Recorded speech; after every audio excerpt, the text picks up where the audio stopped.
CNBC आवाज Motilal Oswal studios में आपका स्वागत है। नमस्कार, मैं हूं आपके साथ आशीष चतुर्वेदी और आप देख रहे हैं खिलाड़ी नंबर 1। हफ्ते की शुरुआत हुई है और शुरुआत आप देखें तो ढेर सारे उतार चढ़ाव के साथ है, क्योंकि निफ्टी पर आप नजर डालिए कहाँ दिन के दौरान अच्छा खासा हाई बना था, बढ़िया रिकवरी आपको देखने को मिली थी, लेकिन एक ऑफ हाइस के एक्शन यहाँ पर आपको नजर आएंगे। समझते हैं मार्केट के पूरे एक्शन को। सबसे पहले आपकी स्क्रीन पर लेकर आते हैं निफ्टी। इसे देखिएगा कहाँ शुरुआत हुई थी और वहाँ पे दिन के दौरान आप देखें तो किस प्रकार के एक्शन आपको देखने को मिले थे। स्क्रीन पर आ गया चार्ट, आप देखिए किस प्रकार से जिग-जैग उतार चढ़ाव। ऐसे मार्केट्स में ट्रेड करना काफ़ी ज़्यादा डिफिकल्ट हो जाता है। फिलहाल के लिए आप देखें तो 77 अंकों की गिरावट के साथ निफ्टी कारोबार कर रहा है, लेकिन समझते हैं कि बैंक निफ्टी में किस प्रकार के ट्रेड है, क्योंकि क्वार्टरली अपडेट ढेर सारी रिटेल कंपनीज की तरफ से, सबसे ज़्यादा बैंक्स और फाइनेंशियल्स की तरफ से Q4 के अपडेट्स हमने देखे और इसमें देखें तो निफ्टी बैंक तकरीबन 60 अंकों की बढ़त है, लेकिन उतार चढ़ाव तीव्र है यहाँ पर काफ़ी ज़्यादा नजर आएगा। मिड कैप्स की बात करें तो ठीक ठाक हरे निशान में ऑलमोस्ट 170 अंकों की बढ़त के साथ यहाँ पर आपको कामकाज नजर आ रहा है। और स्मॉल कैप्स की बात करते हैं तो यहाँ पर आप देखें तो तकरीबन 40 अंकों की बढ़त है। गेन ज़रूर है, लेकिन कोई मीनिंगफुल, कोई खास बड़े गेन्स यहाँ पर आपको नजर नहीं आ रहे। एडवांस और डिक्लाइन आपको पूरे मार्केट की स्थिति बता देते हैं कि बाजार में फिलहाल क्या हो रहा है, कितने शेयरों में खरीदारी, कितनों में गिरावट। तो कंपैरेटिवली थोड़ा सा कंफर्ट है। हालांकि कुछ लार्ज कैप ऐसे इंडेक्स कंट्रीब्यूटर जो कि बाजार को फिलहाल के लिए तोड़ रहे हैं, लेकिन 1920 शेयर ऐसे हैं बाजार में जहां पर आप देख सकते हैं कि खरीदारी के साथ कारोबार है और गिरने वालों की संख्या है 983। अब समझते हैं कि सेक्टर स्पेसिफिक एक्शन कैसा है, तो पूरी स्क्रीन पर एक बार लेकर आता हूं कि हीट मैप क्या कहता है। तो इंडिया विक्स 2-2.5% की तेजी आपको नजर आएगी। हरे निशान में क्या क्या नजर आ रहा है आपको, एक तो रियल्टी है, दूसरा कैपिटल गुड्स है, ऑटो में थोड़ी सी रफ्तार है, आईटी काफी अच्छा चल रहा है लेड बाय विप्रो, मेटल्स में खरीदारी देखने को मिल रही है, एनएमडीसी तेज है 3-3.5%। बैंक और फाइनेंशियल्स की हमने बात कर ली, लेकिन पीएसयू बैंक्स में रेजिलियंस और कंपैरेटिव स्ट्रेंथ आपको ज्यादा नजर आ रही है। डिफेंस का पैक ऊंचा तकरीबन 1% और कैपिटल मार्केट्स यहाँ पर भी 1.25% की बढ़त है। क्या क्या नीचे है, एफएमसीजी थोड़ा सा नीचे है, एनर्जी की बास्केट नीचे, ऑयल एंड गैस नीचे क्योंकि रिलायंस खुद 3-3.5% नीचे नजर आ रहा है। और गुरुवार को गिरने के बाद फार्मा इंडेक्स में थोड़ी सी रिकवरी आई थी, आज फिर से फिजल आउट हो गई है, ऑलमोस्ट 1% नीचे। सबसे ज़्यादा कमज़ोर सेक्टर में से फिलहाल के लिए आपको नजर आएगा फार्मा। चलिए अब समझते हैं कि निफ्टी में कौन सा स्टॉक तेजी दिखा रहा है, कौन सा स्टॉक कर रहा है ड्रैग। तो कंट्रीब्यूटर्स आ गए आपकी स्क्रीन पर। टाइटन, क्योंकि यहाँ पर सेंको गोल्ड की तरफ से अपडेट आया, बढ़िया चल रहा है, 9-9.5 अंकों का contribution. HDFC bank quarterly updates के बाद ऊपर है, इन्फोसिस में खरीदारी और एक्सिस बैंक सबसे ज़्यादा 12 अंकों का कंट्रीब्यूशन दे रहा है। लेकिन डिस्कस हम कर ही रहे थे रिलायंस के बारे में, अकेले 87 अंकों का ड्रैग है। भारतीय एयरटेल, सन फार्मा और आईसीआईसीआई बैंक ये भी थोड़ा सा दबाव बना रहे हैं। बात करते हैं बैंक निफ्टी की, तो बैंक निफ्टी में स्थिति थोड़ी सी और बेहतर आपको नजर आएगी। Axis, HDFC, bank of Baroda और पीएनबी ये कर रहे हैं कुल मिलाकर 163 अंकों का कंट्रीब्यूशन। वहीं बात करें ड्रैग करने वालों की, तो एसबीआई फिसला है, कोटक फिसला है, इंडसइंड बैंक का कमजोर अपडेट यहां पर देखने को मिला और आईसीआईसीआई बैंक अकेले 70 अंकों का दे रहा है कट। लेकिन ऐसे बाजार में भी हमारे साथ जुड़े हैं 3 मार्केट एक्सपर्ट्स और वो तीनों मार्केट एक्सपर्ट्स इस हफ्ते अपने पोर्टफोलियो में कन्विक्शन वाले आइडियाज जोड़ेंगे और शुक्रवार को 3 से 3:30 बजे के करीब फैसला हो जाएगा कि इन तीनों में से कौन है खिलाड़ी नंबर 1। शो में करिए स्वागत सबसे पहले फिनबर्ग मैनेजमेंट की मधु बंसल, रघुनाथ कैपिटल के पवन महेश्वरी और चॉइस इक्विटी ब्रोकिंग के सचिन गुप्ता हमारे साथ। आप तीनों को नमस्कार, शो में है स्वागत आपका। मार्केट्स में इस बार फिलहाल के लिए आप देखें तो उतार चढ़ाव काफी तीव्र देखने को मिल रहा है, तो बेस्ट विशेस मेरी तरफ से आप तीनों को। शुरुआत कर लेते हैं इस खेल की और खेल के नियम हमें सजेस्ट करते हैं कि तीनों जो मार्केट एक्सपर्ट्स हैं आज हफ्ते के पहले कारोबारी दिन 3 ट्रेडिंग आइडियाज अपने पोर्टफोलियो में जोड़ेंगे। उसके बाद विकल्प बचेगा तीनों खिलाड़ियों के पास की शो के बाद और शो के दौरान भी स्टॉक्स को यहाँ पर जोड़ सकते हैं। तो सबसे पहले चलते हैं मधु बंसल के पास। मधु जी नमस्कार, शो में स्वागत है। पहले बताइए कौन सा स्टॉक जोड़ेंगे आप? जी गुड मॉर्निंग टू यू और सभी दर्शकों को भी मेरी तरफ से नमस्कार है। मैं पहला स्टॉक जोड़ना चाहूंगी बीएससी का। काफी शानदार मोमेंटम में मुझे आज ये स्टॉक ऑलरेडी दिख रहा है। आगे भी मुझे ऐसा लगता है कि स्टॉक में तेजी बनी रह सकती है। 2920 के आसपास ये ट्रेड करता हुआ स्टॉक, मुझे ऐसा लगता है कि 3180 तक ये जा सकता है और स्टॉप लॉस 2830 का लगाकर चलना चाहूंगी। 2830 रुपए के स्टॉप लॉस के साथ रखेगा फोकस, 3180 रुपए तक के टारगेट्स। पहला स्टॉक चुना हाई कन्विक्शन बीएससी लिमिटेड, थोड़ी सी तेजी इसमें देखने को मिल रही है। तो यहाँ पर रखेंगे हम खास फोकस। पवन जी नमस्कार, स्वागत है आपका। बताइए पहला स्टॉक कौन सा, तेजी या मंदी? Good morning Ashish, good morning to all the को panellist and all the viewers. देखिए बाजार में एक दो चीजों को छोड़े तो यहाँ से एक बॉटम बनता नजर आ रहा है, तो मैं यहाँ तेजी के स्टॉक के साथ ही फिलहाल जाना चाहूंगा। मेरा पहला इसमें ट्रेड रहेगा वो कैम्स के अंदर में लॉन्ग का ट्रेड रहेगा। 663 के आसपास अभी कैम्स चल रहा है। 650 का इसमें मेरा स्टॉप लॉस रहेगा और 690 तक के इसमें मेरे टारगेट है। चलिए, कैपिटल मार्केट की थीम लग रहा है कि आज ज़्यादा फोकस में रहेगी। बीएससी लिमिटेड ये पहला स्टॉक था, दूसरा कैम्स है जिसे चुना है 650 के स्टॉप लॉस के साथ। 690 तक के टारगेट्स यहाँ पर आपको नज़र आ सकते हैं। सचिन जी नमस्कार, मॉर्निंग। आपकी लिस्ट में भी कोई कैपिटल मार्केट वाला स्टॉक है, कोई और सेक्टर चुना आपने? Very good morning Ashish ji and very good morning to all the panellist and viewers. So well बिल्कुल जिस तरीके से मार्केट का मूड एंड माहौल है एंड उसको देखते हुए फोकस थोड़ा सा कैपिटल मार्केट साथ साथ में एनर्जी सेक्टर्स की साइड में रहा है।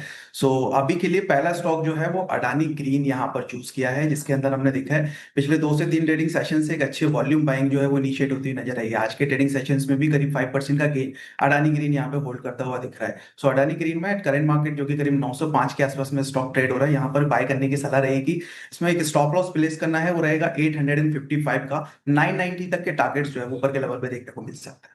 990 के टारगेट्स के लिए आपको यहाँ पर अदानी ग्रीन 6% ऊपर। ऐसे बाजार में जरूर कुछ खास डेवलपमेंट यहाँ पर देखने को मिल रहा है। बढ़िया स्पॉट किया। एक बार इंट्राडे चार्ट आपकी स्क्रीन पर लेकर आता हूँ। अदानी ग्रीन का फोकस रखेगा। 990 के टारगेट्स यहाँ पर देखने को मिल रहे हैं और बढ़िया स्टॉक है। चलिए, अब क्योंकि खेल के नियम हमें सजेस्ट करते हैं कि 3 आइडियाज पहली बार में जोड़े जाएंगे, तो सचिन जी दूसरा स्टॉक आप ही पहले बताइए। बिल्कुल, दूसरा स्टॉक जो है जो स्पॉट किया है उसका नाम है कल्याण ज्वेलर्स। और यहाँ पर भी अगर देखें तो एक अच्छी स्ट्रेंथ आज के ट्रेडिंग सेशंस में लौटती हुई नजर आई है। वॉल्यूम इनिशिएट होते हुए नजर आए हैं ऑन द लोअर साइड पे, और एक छोटा सा रेंज में ट्रेड हो रहा था स्टॉक्स, वो फर्दर ब्रेकआउट्स आज के ट्रेडिंग सेशंस में मिले हैं। तो यहाँ पर भी बाइंग की सलाह रहेगी कल्याण ज्वेलर्स में, जो कि करीब 418 के आसपास चल रहा है। तो करंट मार्केट प्राइस से यहाँ पर बाय इनिशिएट करने की सलाह है एंड स्टॉप लॉस प्लेस करना है 397 का। अपसाइड मुझे लग रहा है एक बार 450 तक देखने को मिल सकता है। क्या बात है। और कल्याण ज्वेलर्स यहाँ पर आप नजर रखिएगा, पूरा ज्वेलरी पैक बढ़िया तेजी दिखा रहा है। सेंको गोल्ड के 40% की रेवेन्यू ग्रोथ के अपडेट के बाद पूरे स्पेस के स्टॉक्स में चमक आपको नजर आएगी। 450 का टारगेट, 397 का स्टॉप लॉस। कल्याण ज्वेलर्स ये दूसरा आइडिया। पवन जी आपकी तरफ से दूसरा स्टॉक?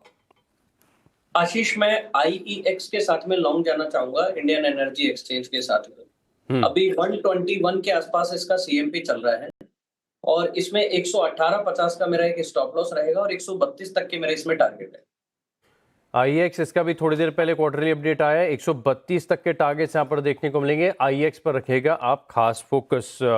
मधु जी आपकी तरफ से दूसरा आइडिया? जी मेरा दूसरा आइडिया शॉर्ट की तरफ होगा। मुझे SBIN में एक फ्रेश शॉर्ट पोजीशन दिखाई दे रही है इस टाइम पे। 1008 पर ये स्टॉक ट्रेड करता हुआ अभी नजर आ रहा है। 915 तक मैं इसका टारगेट लेकर के चल रही हूँ और स्टॉप लॉस 140 का, 1040 का। 1040 के स्टॉप लॉस के साथ आप फोकस यहाँ पर करेंगे। 1009 रुपये के करीब का भाव चल रहा है। और बैंक निफ्टी में भी हमने देखा कि स्टेट बैंक ऑफ इंडिया थोड़ा सा दबाव बना रहा है एक तरफ, दूसरे PSU बैंक्स में स्ट्रेंथ है। स्टेट बैंक ऑफ इंडिया फिलहाल आपको 1% नीचे नजर आ रहा है। तो दो स्टॉक्स तो हमने जान लिए, अब तीसरे स्टॉक्स की बारी। पवन जी तीसरा आइडिया आपको पहले बताने का मौका मिलेगा, सर बताइए।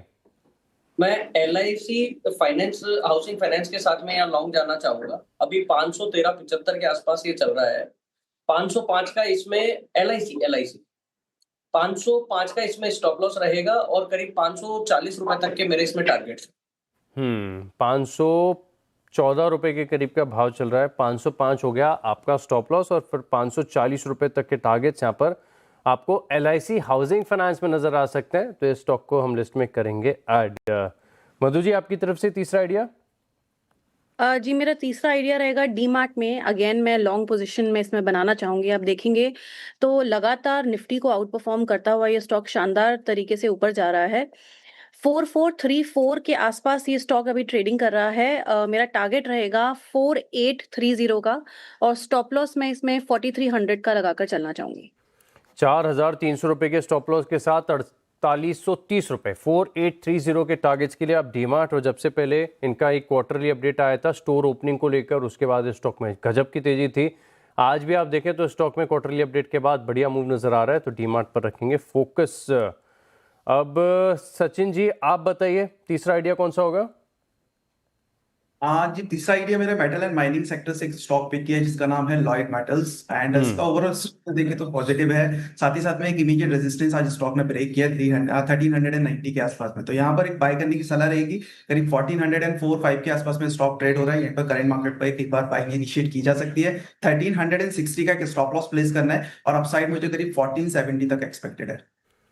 1470 रुपए तक के टारगेट्स आपको लॉयड मेटल्स में देखने को मिल रहा है। कुछ सिलेक्टेड मेटल स्पेस के स्टॉक्स बढ़िया स्ट्रेंथ दिखा रहे हैं, तो यहाँ पर हम नजर रखेंगे 1360 रुपए के स्टॉप लॉस के साथ।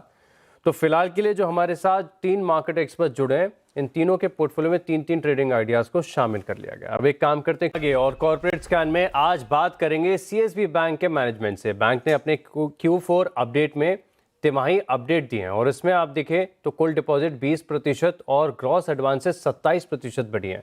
Q4 अपडेट और ग्रोथ आउटलुक पर बात करेंगे। हमारे साथ सीएसबी बैंक के एमडी एंड सीईओ मिस्टर प्रलय मंडल है। गुड मॉर्निंग सर, शो में स्वागत है आपका। और सबसे पहले कॉन्ग्रेचुलेशंस, काफ़ी बढ़िया नंबर्स यहाँ पर Q4 के रिपोर्ट हुए। मैं देख रहा था कि टोटल डिपॉजिट पिछले साल के मुकाबले 20% बढ़े हैं। कासा ठीक ठाक यहाँ पर देखने को मिला है। जो टर्म डिपॉजिट है 27% की बढ़त आपको देखने को मिली है और जो ओवरऑल ग्रॉस एडवांसेस हैं यहाँ पर भी 27% का काफ़ी बड़ा है, अच्छा मूव आया है। लेकिन सबसे बड़ी हाईलाइट मुझे ये नज़र आ रही है कि अगर आप पिछले साल के मुकाबले देखें तो आपका जो गोल्ड लोन कारोबार है इसमें 53% की बढ़त देखने को मिली। सर क्या खास है, गोल्ड लोन ऐसे इतना कैसे बढ़ रहा है? Good morning Ashish ji and your viewers as well. Overall हाँ ग्रोथ अच्छा हुआ है, 27% एसेट में और 20% डिपॉजिट में, और गोल्ड लोन में 53% जो ग्रोथ हुआ है। But if you look at it the system wise around 120-130% growth हुआ है। उसके हिसाब से हम लोगों का ग्रोथ मॉडरेट है गोल्ड में, क्योंकि हम लोग थोड़ा सा कॉशियस अप्रोच लिया है गोल्ड का प्राइस के ऊपर। तो गिवन दैट हमारा एलटीवी बहुत सेफ है और ओवरऑल जो रिस्क पैरामीटर्स होता है गोल्ड लोन में हम लोग बिल्कुल रिस्क नहीं लेते हैं। इसके लिए हमारा ग्रोथ सिस्टम के हिसाब से कम है on the gold loan side. And हमारा जो ग्रोथ बाकी जो सेगमेंट है होलसेल में अच्छा खासा ग्रोथ हुआ है। SME and retail we had been little careful this year, लेकिन हमारा जो टेक्नोलॉजी का जो इन्वेस्टमेंट है उसमें जो हम लोग प्रोडक्ट लेके आ रहा है including CASA, including new acquisition, उसी के ऊपर काम चालू है। तो अगला साल में बाकी सेगमेंट में भी ग्रोथ अच्छा होने वाला है। बढ़िया ग्रोथ यहाँ पर अगले सेगमेंट्स में भी देखने को मिल सकती है। लेकिन सर गोल्ड लोन के ऊपर ही मैं बने रहूँगा, और जैसे कि आपने बताया कि गोल्ड लोन की कीमतों से एलटीवी काफ़ी ज़्यादा सेंसिटिव होती है, उसका एक इम्पैक्ट है। लेकिन काफ़ी क्वार्टर से हम देख रहे हैं कि गोल्ड लोन लगातार बहुत तेज़ी से ग्रो कर रहा है। इनफैक्ट कुछ ब्रोकरेज हाउस की तरफ से मैं रिपोर्ट्स भी देख रहा था जहाँ पर बता रहे थे कि ये तो पर्सनल लोन से भी ज़्यादा तेज़ी से ग्रो करते जा रहे हैं। क्या लग रहा है आगे आने वाले क्वार्टर्स में जो ग्रोथ का मोमेंटम है जारी रहेगा? देखिए गोल्ड लोन में क्या है कि ओवरऑल अनसिक्योर्ड लोन में थोड़ा ग्रोथ कम हुआ है। हमारा तो अनसिक्योर्ड सेगमेंट बहुत ही कम है और गोल्ड सिक्योर्ड है। फ्रॉम दैट पर्सपेक्टिव वो जो पर्सनल लोन्स और कोलैटरलाइज्ड लोन जो होता है उसी का हिसाब से गोल्ड लोन में अच्छा काम हो रहा है। और बहुत एसएमई जो जिसके पास गोल्ड है वो भी आके वर्किंग कैपिटल के लिए भी गोल्ड लोन ले रहा है। इसके लिए एक सेगमेंट जो है वो सेगमेंट अच्छा से ग्रो कर रहा है। तो ओवरऑल गोल्ड में जो ग्रोथ है वो जारी रहेगा, लेकिन थोड़ा सा प्राइस के ऊपर डिपेंड करता है, क्योंकि प्राइस फ्लक्चुएशंस थोड़ा बहुत हो रहा है अभी। कभी थोड़ा सा ऊपर जाता है depending on the global news, कभी नीचे जाता है। तो उसी का हिसाब से रिस्क मैनेज करके चलना पड़ता है, लेकिन लॉन्ग टर्म में गोल्ड लोन ग्रोथ जारी रहेगा। इस ग्रोथ का जो सस्टेनेबल होगा कि नहीं पता नहीं, लेकिन ग्रोथ तो रहेगा। मेरे हिसाब से गोल्ड लोन अच्छा सेगमेंट है। और सर कासा की ग्रोथ इस क्वार्टर के दौरान इसे कैसे आंकेंगे आप? देखिए क्वार्टर में तो हमारा 27% का जो ग्रोथ हुआ है, हम लोग लास्ट एक साल में अब देखेंगे तो हम लोग 25 से 30% के बीच में ही रहा है। अगला साल में भी हम लोग उसको जारी रखेंगे। Main contribution actually deposit growth के ऊपर डिपेंड करता है कि फंडिंग स्ट्रक्चर क्या होगा, फंडिंग का स्ट्रेटजी क्या होगा।